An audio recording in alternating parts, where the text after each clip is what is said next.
అందరికీ నమస్కారం అండి. 2022 చారిజీ గారి బండారాలో గాజీ గారు జీవిత సమస్యకు ఒక పరిష్కారం అనేటువంటి సందేశాన్ని ఇచ్చారు. ఆ సందేశంలో మనం ఆచరణాత్మకంగా డెవలప్ చేసుకోవాల్సినటువంటి కొన్ని ముఖ్య అంశాలని ఈ ఎపిసోడ్లో చెప్పుకుందాం.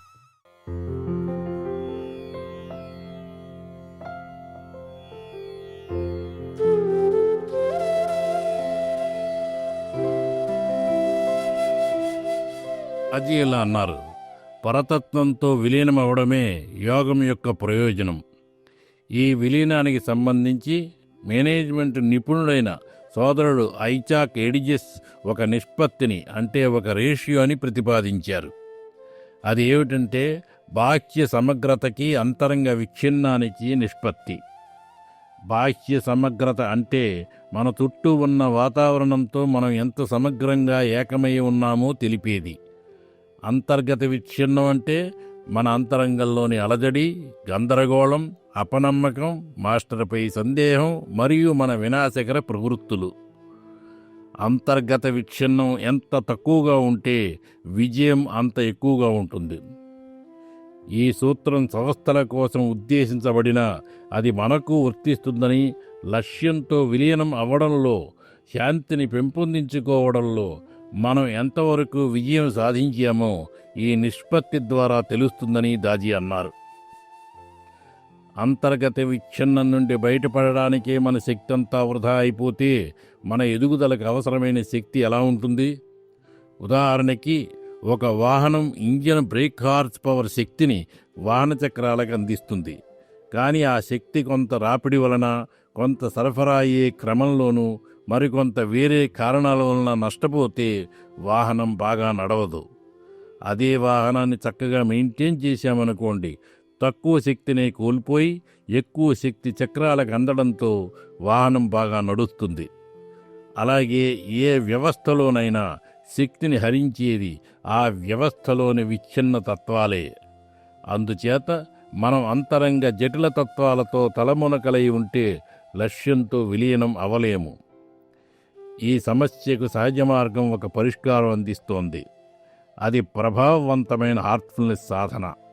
ఈ సాధనతో మనం 3 క్షేత్రాలు, అంటే హృదయ మనో కేంద్ర క్షేత్రాలని దాటుతూ పురోగమించే క్రమంలో జటిల తత్వాలన్నీ తొలగిపోయి మనం లక్ష్యంతో విలీనం అవ్వగలము. హృదయ క్షేత్రంలో ఉండే 5 చక్రాలకి పరస్పర విరుద్ధ లక్షణాలుంటాయి. అవే సంతృప్తి, అసంతృప్తి, శాంతి, అశాంతి, సంవేదన, అసంతోషం, సాహసం, అధైర్యం, స్పష్టత, అస్పష్టత. మన అంతరంగ స్థితి ఈ విరుద్ధ లక్షణాల మిశ్రమంగా ఉంటుంది. ఉదాహరణకి, ఒక స్థాయిలో సంతృప్తి ఉంటే మరో స్థాయిలో భంగపాటు కూడా ఉంటుంది. విచ్ఛిన్న స్థితికి సంస్కారాలే ప్రధాన కారణం. మన చేతన లోతుల్లో గతం యొక్క సంఘటనల ముద్రలు పనిచేస్తూ ఉంటాయి.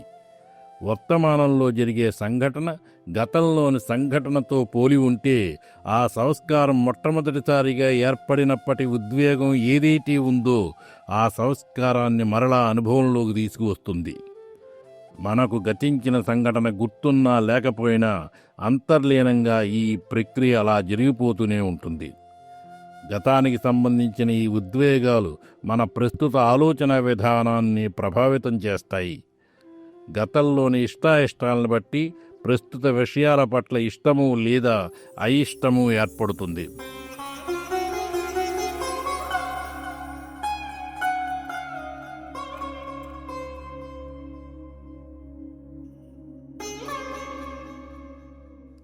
సంస్కారాలు చురుకుగా పనిచేసినప్పుడు ఒక రకమైన సకారాత్మక రంగము లేదా నకారాత్మక రంగము ఏర్పడుతుంది. దీనికిలా రంగాన్ని ఏర్పరిచేవి చక్రాలే. ఉదాహరణకి, కోరిక నెరవేరితే మొదటి చక్రం సంతృప్తితో కంపిస్తుంది. అది నెరవేరకపోతే అదే చక్రం అసంతృప్తితో కంపిస్తుంది. అలాగే కోరిక తీరడంలో ఆలస్యమైతే అసంతృప్తి పెరిగిపోయి రెండో చక్రం కూడా ఎఫెక్ట్ అయ్యి అశాంతి ఏర్పడుతుంది. ఆ అశాంతి అలాగే కొనసాగితే అది మూడో చక్రంలో అసహనంగా మారి నాలుగో చక్రాన్ని కూడా ఎఫెక్ట్ చేసి అధైర్యానికి దారితీస్తుంది. ఇక ఆ తర్వాత ఐదో చక్రం ఎఫెక్ట్ అయితే అంతా గందరగోళమే. నిజానికి సంస్కారాలనేవి కంప్యూటర్ వైరస్ లాంటివి. చక్ర వ్యవస్థను కలుషితం చేసి చక్రాలను సవ్యంగా ఉండకుండా చేస్తాయి. సంస్కారాలు నిజంగా నెరవేరడం అంటే సాధకుడు నెరవేరకపోవడం, ఈ రెంటిని మరిచిపోయి ఒక తేలికైన స్థితిలో స్థిరపడడం.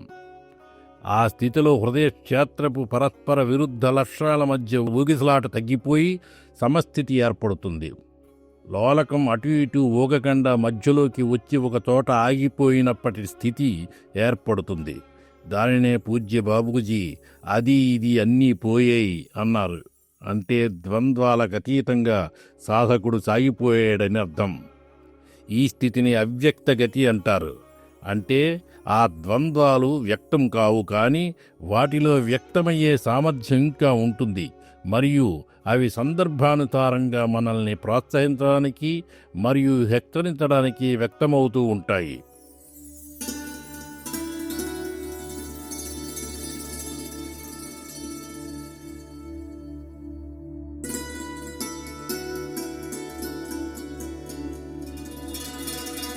వివిధ చక్రాల్లో ఉండే ప్రకంపనల తీరులో ప్రత్యేకతలుంటాయి. ఉదాహరణకి మన సంతానంతో ఉన్నప్పుడు అసాధారణమైన శాంతి ఉంటుంది. ఎందుకంటే ఆ ఆత్మ మనల్ని తల్లిదండ్రులుగా ఎంపిక చేసుకున్న ఆత్మ గనుక, మరియు గర్భధారణకి ఎంతో కాలం ముందే మనకు ఆత్మకి మధ్య ఒక విధమైన అనునాదము, ప్రతిస్పందనని మనం కలిగి ఉన్నాము గనుక. ఒక్కోసారి ఈ బంధం ఇబ్బందిగా అనిపించినా కూడా మళ్ళీ అదే బంధం మనకు ఆనందాన్ని, పరమశాంతిని అందిస్తుంది. రెండు సన్నివేశాల్లోనూ రెండో చక్రం అంటే ఆత్మచక్రం వద్ద ప్రత్యేక ప్రకంపనలు ఏర్పడతాయి. మనం ఏ వ్యక్తితోనైనా ఉన్నప్పుడు మన రెండో చక్రంలో ప్రశాంతతను అనుభూతి చెంది మూడో చక్రంలో కూడా కరిగిపోతున్నట్లుగా అనిపిస్తే ఆ వ్యక్తితో సంబంధం మన వికాసానికి సహాయపడుతుందని నిర్ధారించుకోవచ్చు. అలా కాకుండా మూడవ మరియు ఒకటవ చక్రాల్లో భారాన్ని ఫీల్ అయితే ఆ సంబంధం మనకి అనుకూలమైనది కాదని నిర్ధారించుకోవచ్చు.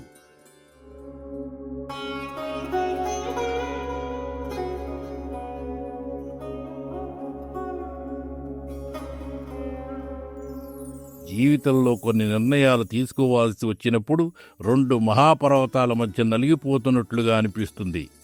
అటువంటి సందర్భాల్లో మీరు దేనిని ఆలోచిస్తున్నారో దాన్ని విడిచిపెట్టేయండి.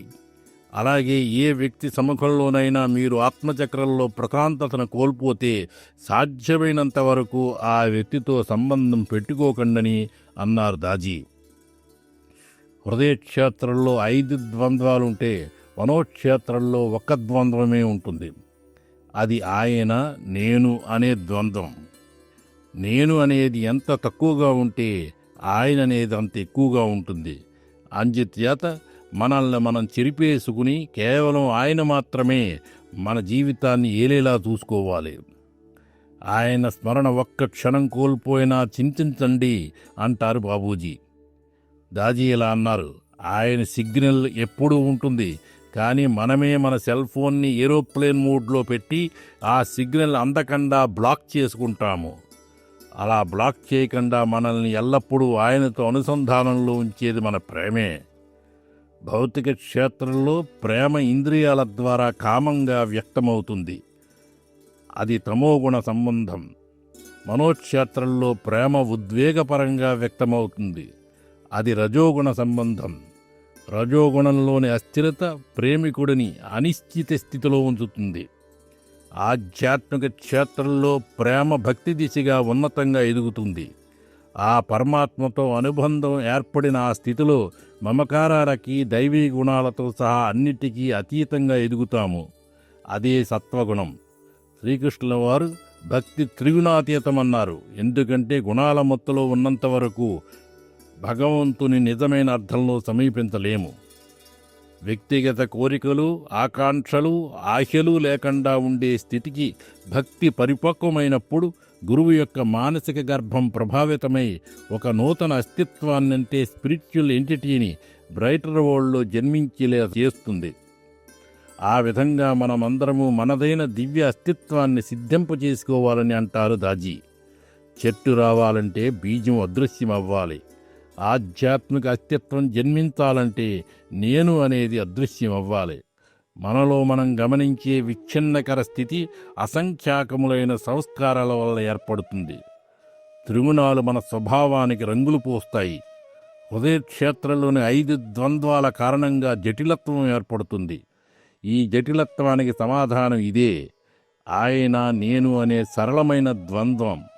మన నిమ్మన ప్రకృతిని కరిగించడం ద్వారా ఆయన ప్రకృతి పైకి వస్తుంది. చివరికి ఆ ద్వంద్వం ఆయన అనే ఏకత్వంగా మారిపోతుంది. అదే పూజ్య లాలాజీ గారు భగవంతుడు మీ హృదయాల్లో దాగి మిమ్మల్ని బహిర్గతం చేశాడు, ఇప్పుడు మీరు దాగి భగవంతుడిని బహిర్గతం చేయండి అని అనడంలో అర్థం. అలా చేయడమే నిజమైన సాధన అని అన్నారు దాజీ. Beautiful.